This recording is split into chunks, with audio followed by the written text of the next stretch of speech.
Assalamu alaikum students. My name is Mohammad Aqib and I will be teaching you science. कैसे हैं आप सब? चलते हैं बोर्ड की तरफ. जैसा कि लास्ट लेक्चर के अंदर हम डिस्कस कर रहे थे the disorders, the conditions, the diseases caused by the deficiency of important nutrients and our daily nutrients in our diet. उसी तरह से आगे हम कंटिन्यू करते हुए चलते हैं प्रोटीन डेफिशिएंसी की तरफ. नाउ जैसा कि मैंने आपको सबसे पहले बताया था कि there are a lot of things happening inside a body और उसके लिए हमें डिफरेंट न्यूट्रिएंट्स चाहिए होते हैं. Protein is that nutrient that helps in building and repairing.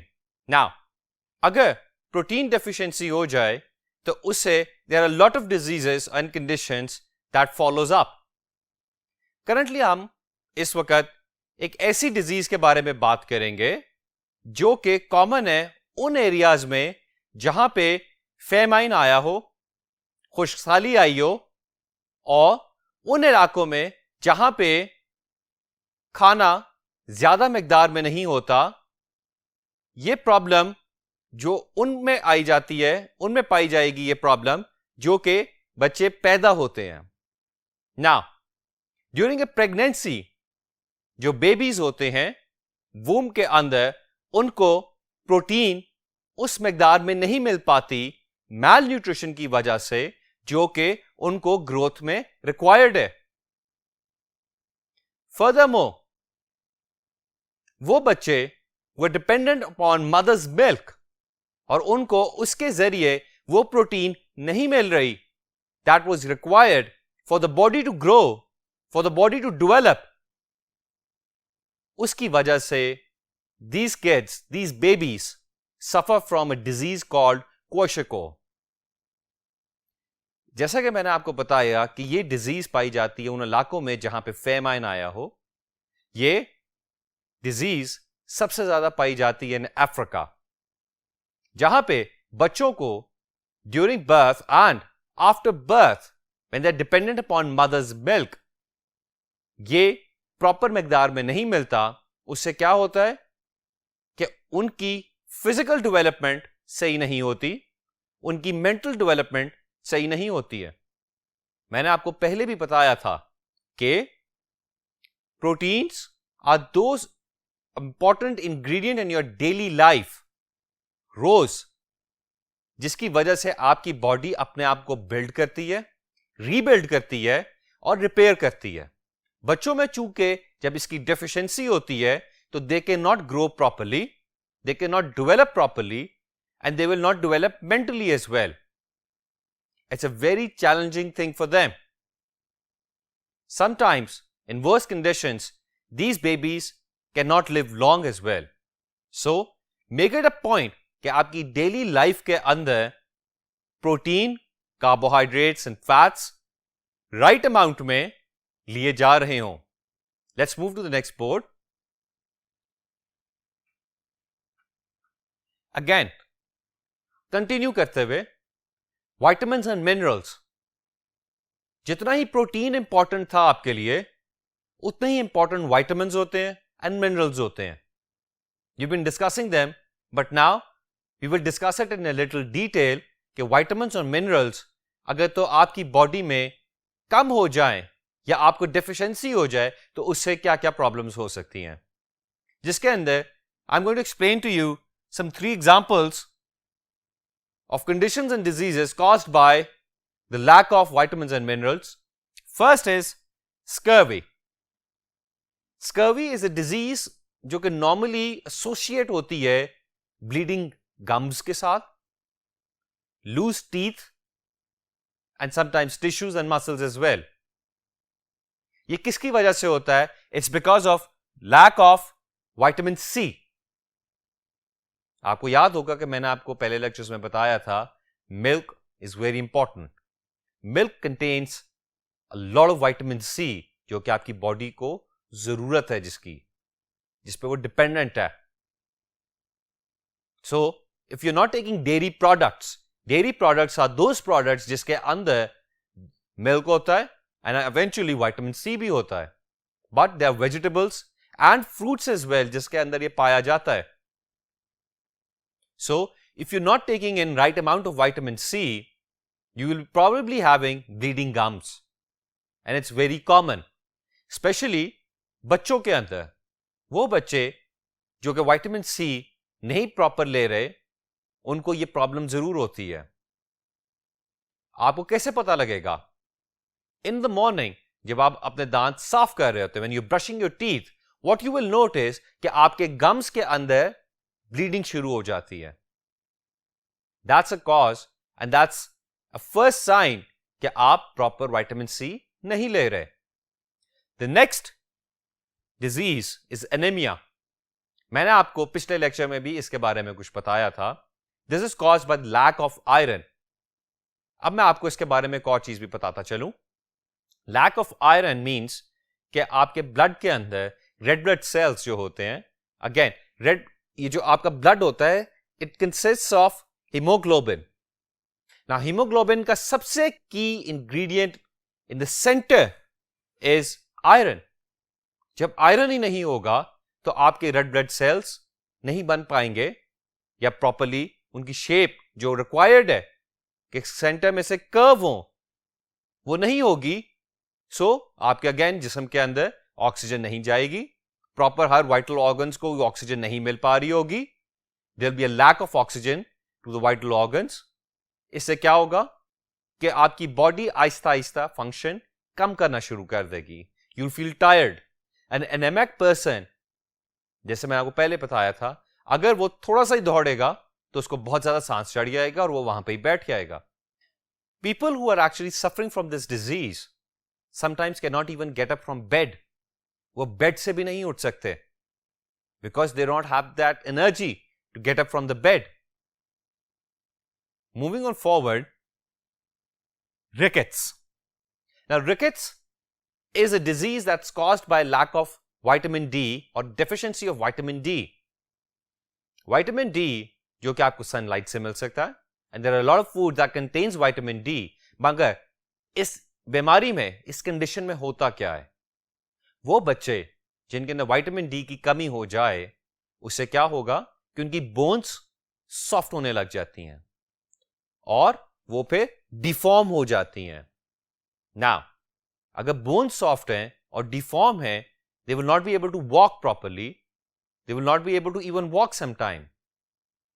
These are very key vitamins and minerals are again a very key nutrients in your diet, जो कि आप नॉर्मली अपनी डाइट में ले रहे हैं. आपको अगर फ्रूट्स पसंद हैं, आपको वेजिटेबल्स पसंद हैं, even do you know that vitamin D आप sunlight से भी ले सकते हैं. And most of the times these vitamins and minerals, again I will repeat this, are required to build your immune system as well.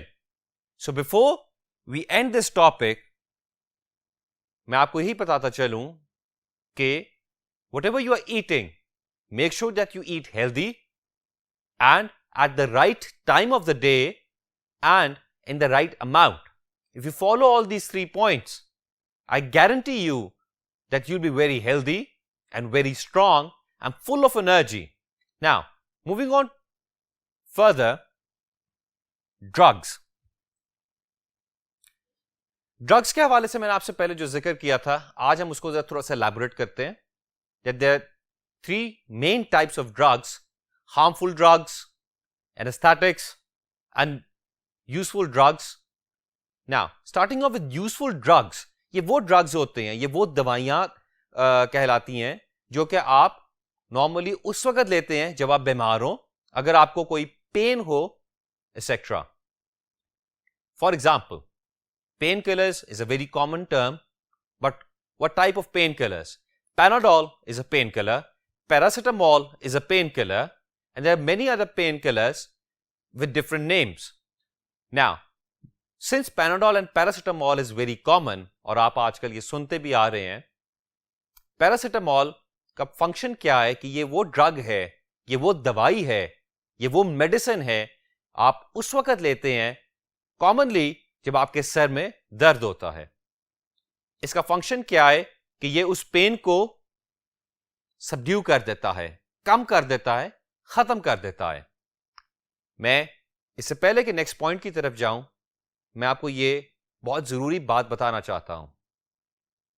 Don't use and abuse these drugs. ये artificial drugs होते हैं जो वक्ती तौर पे तो आपको relief दे देते हैं, but again they also have side effects. आपने अक्सर देखा होगा कि जब कोई मेडिसिन आपके घर में आती है, so that box, that packet और व्हाटएवर उसकी जो कवर होता है, उसके साथ आपको एक लीफलेट जरूर मिलता है। There is a small thin piece of paper जिसपे बहुत ही छोटा सा लिखा होता है और उस पर मेंशन्ड होता है कि what are the uses of this drug and what are the side effects of this drug. So make sure that you do not abuse these drugs as well. Though ye useful hain, but they can also cause harm to your body and especially to liver, kidneys and sometimes even heart as well. Moving on forward to anesthetics. Anesthetic normally and commonly used किया जाता है by surgeons. Surgeons के साथ जब surgeons surgery perform करने लगते हैं तो उनको असिस्ट करता है एक एनेस्थेटिक डॉक्टर, जिसका काम क्या होता है कि वो एनेस्थीसिया इन्फ्यूज करता है आपकी बॉडी में। Now there are again two types of anesthetics जो कि दिए जाते हैं ड्यूरिंग सर्जरीज। एनेस्थेटिक का काम ये होता है कि ये वो ड्रग है, ये वो खतरनाक ड्रग है, लेकिन again at the same time वो इंपॉर्टेंट ड्रग है जब सर्जरी करने से पहले डॉक्टर आपको एक इंजेक्शन के थ्रू आपकी बॉडी के अंदर ट्रांसफर करता है, जिससे either you go to sleep, आप सो जाते हैं और आपको कुछ नहीं पता लगता कि ड्यूरिंग सर्जरी आपके साथ क्या हुआ, व्हाट हैपेंड। और फर्दरमोर समटाइम्स वो एनेस्थेटिक भी दिया जाता है जिससे वो पर्टिकुलर एरिया उस बॉडी का, फॉर एग्जांपल अगर तो मेरे इस हाथ की सर्जरी होनी थी या इस रिस्ट की सर्जरी होनी थी तो मुझे एक एनेस्थीसिया दिया गया जिससे मेरा ये एरिया पूरा का पूरा नम हो गया। अब जब सर्जन हाथ को मेरे काटेगा या उसको ऑपरेट करेगा, आई will not feel anything. That's the purpose of anaesthesia, कि वो उस एरिया को या समटाइम्स आपको कंप्लीटली नम कर देता है। छोटी सी एक मिसाल देता हूं। During a small surgery sometimes एक सर्जन एक ड्रग इन्फ्यूज करता है नोन एज एनेस्थीसिया आपकी बॉडी में, और आप सो जाते हैं और वो सर्जरी परफॉर्म करता है। फॉर एग्जाम्पल अगर तो स्टमक की सर्जरी होनी थी, लिवर की सर्जरी होनी थी, हार्ट ऑपरेट होना था, तो during all these surgeries you are completely put down to sleep. That is why वो सर्जरी बड़े आराम से परफॉर्म होती है। और अगर तो लेट्स से ये ड्रग ना दिया जाए तो क्या होगा, आपको पेन भी फील होगी and you'll probably go into a state of shock, क्योंकि you'll not be able to see or feel, you will not accept that your body is open. That is why anesthesia is given. And mostly also dentists use anesthesia to numb your gums. वरना मुझे तो बहुत dentist से डर लगता है, क्योंकि अगर तो डेंटिस्ट ने मेरे दांत को इवन ड्रिल भी करना शुरू किया विदाउट एन एनेस्थीसिया तो मुझे तो बहुत पेन होगी। आप में से कितने ऐसे स्टूडेंट्स हैं, कितने ऐसे बच्चे हैं जिनको डेंटिस्ट के पास जाने से डर लगता है? मुझे तो बहुत डर लगता है। लेकिन डेंटिस्ट क्या करता है कि अगर मैं डेंटिस्ट के पास जाऊंगा और उसको एक ऑपरेट करना है, मेरे टीथ को रूट कैनाल करनी है फॉर एग्जांपल, जिसके अंदर मेरे दांत के अंदर रूट्स को कंप्लीटली खत्म करना है, तो वो मेरे गम्स के अंदर एक छोटा सा एक इंजेक्शन लगाएगा। थोड़ा सा आपको इसमें प्रेशर फील होता है, स्लाइड एक थोड़ी सी पेन फील होती है, लेकिन उसके बाद क्या होगा कि डेंटिस्ट मेरे दांत को ड्रिल भी कर रहा होगा, यानी कि अंदर सुराख भी कर रहा होगा, अंदर मेरी रूट्स को खत्म भी कर रहा होगा। I will not feel anything. That's the purpose of anaesthetics. In the last, harmful drugs.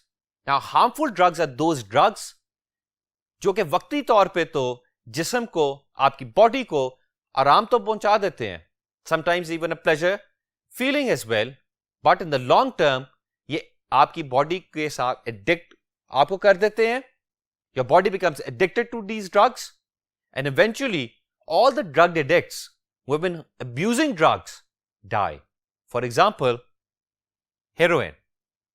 Heroin जो इस्तेमाल करते हैं वो ड्रग एडिक्ट्स अपने ब्लड के अंदर डायरेक्टली इसको इन्फ्यूज करते हैं, and they can not survive without it if they become addicted, they can not live without it. मगर इनका इंजाम क्या होता है? In simple words, death. So before I conclude this topic of drugs, remember, anesthetics are the only drugs जो कि doctors खुद अपनी निगरानी में आपको दे रहे होते हैं. Apart from that, other these two drugs, अगर इनको आप abuse करेंगे, so again eventually it will affect your body. Strengthen your immune system कि आपको ये drugs, useful drugs तक ना लेना पड़े, and stay away from harmful drugs. Because इसका एक ही result है. No matter whatever doctors say, that is death. Moving on to the next point.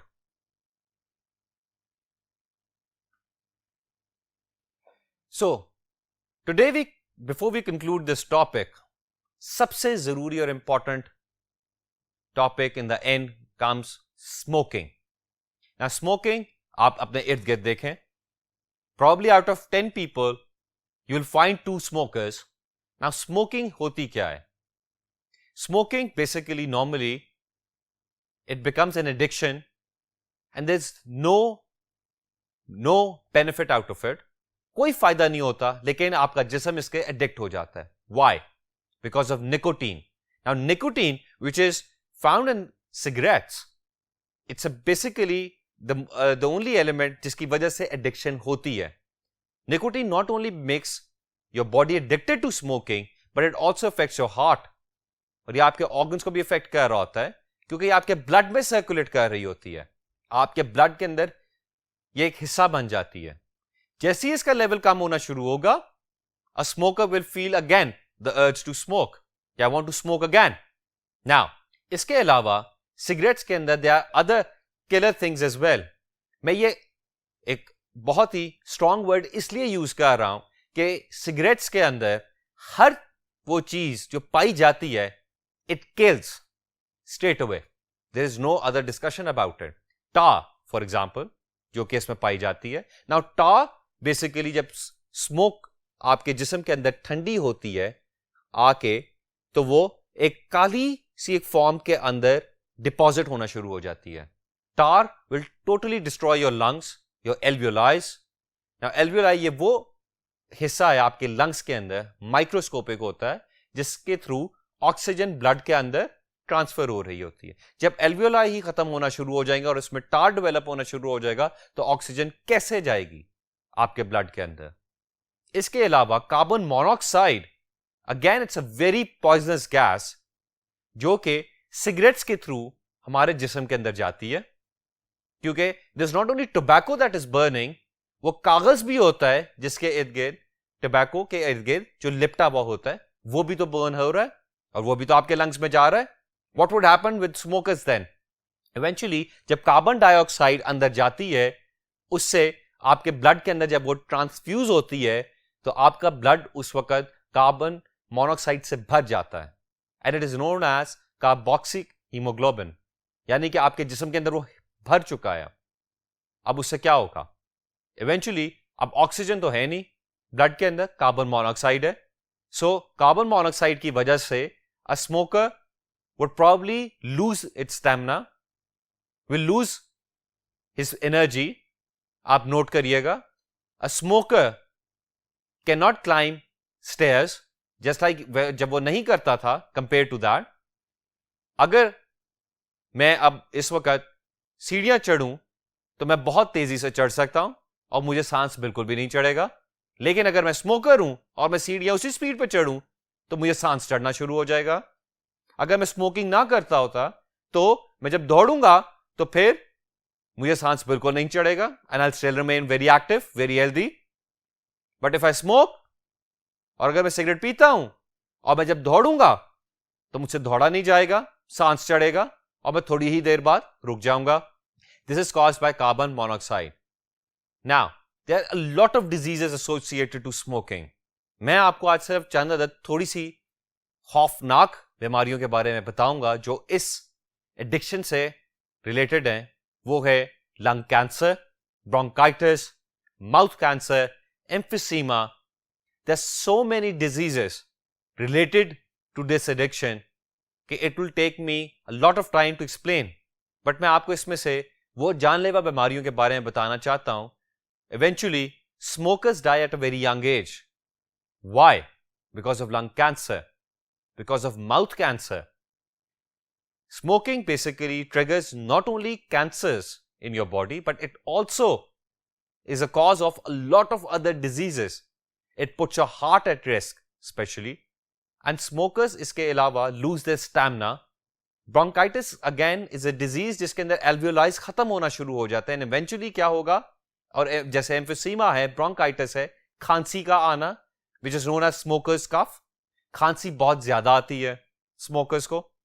और अगेन स्मोकर्स के टीथ सबसे ज्यादा अफेक्ट होते हैं, उनकी सेंस ऑफ स्मेल सबसे ज्यादा अफेक्ट होती है, their sense and ability of hearing also is also affected. All of these things I have been actually been researched a lot कि स्मोकर्स और नॉन स्मोकर्स में फर्क क्या होता है. आप आज रिसर्च करें, इंटरनेट पे जाएं, open up a picture of a person who does not smoke and open up a picture of a person who smokes.